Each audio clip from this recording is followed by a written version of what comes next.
From Sullivan Entertainment, during the season of peace, goodwill, and Christmas cheer, a family reunion is marred by the reality of war.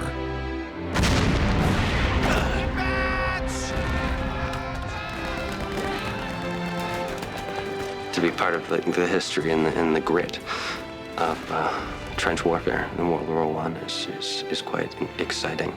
Drama would happen within the town, but never history, you know. And so now that the World War I is in, and watching this small town that had always been a close community cope with the event is mesmerizing, you know. What is it, dear? Felix is listed as missing in action.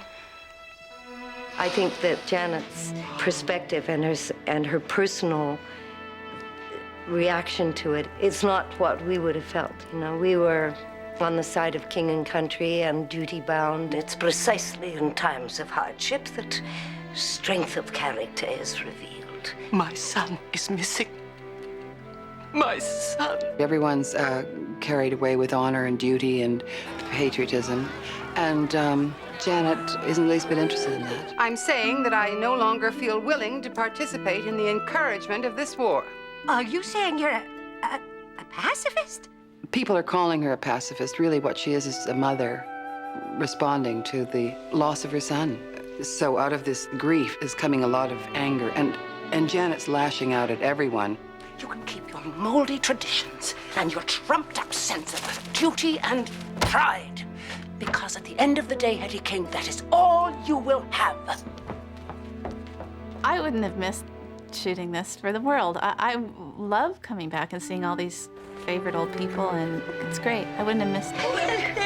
It's so good to see you. In this movie, Olivia tries to take a firm hand with her sister, but it just completely falls apart. I mean, there's no changing those kind of relationships between sisters.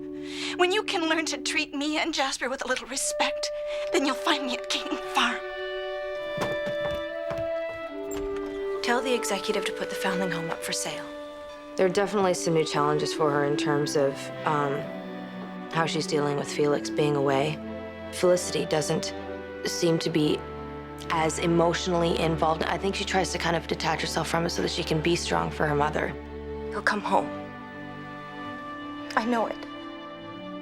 Alec's kind of concern, even with his wife getting emotional about this in public and so on, is that it would feel at that time an unseemly thing to do because there are other people too who've got children missing. Something wrong, Miss McGuire? Can I help her? They're killed. Both my boys. I'm deeply sorry.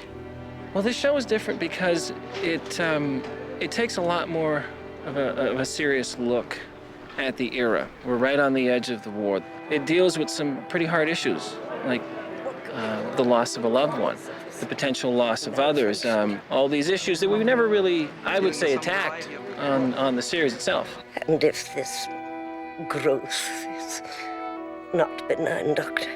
Surgery is unlikely to halt the spread of a malignancy, but without it, you will never walk again. I think one of the most challenging things that we've had to do on this show is create Snowy Christmas, 1914, in an early spring here in Toronto. This script is a lot about what happens on the home front during the war. And I think that's really exciting. You know, we don't see much of that. And it really lets the audience kind of know what's going on in history, and they can follow it. Daniel, I've got messages coming in. Listen, why don't you go over to the foundling home and visit Felicity, all right? What is it, Cecily? The War Office. This show is very different than the series was. It actually has a very poignant theme going through it, and it's a good theme about how valuable family and how good it is to be alive. I need you to find your way back to us. People are moved by the Avonlea story, and they can't let go of it. It seems to have stuck in people's hearts, just got lodged there, and it doesn't want to come out. From Sullivan Entertainment, a story of courage and hope.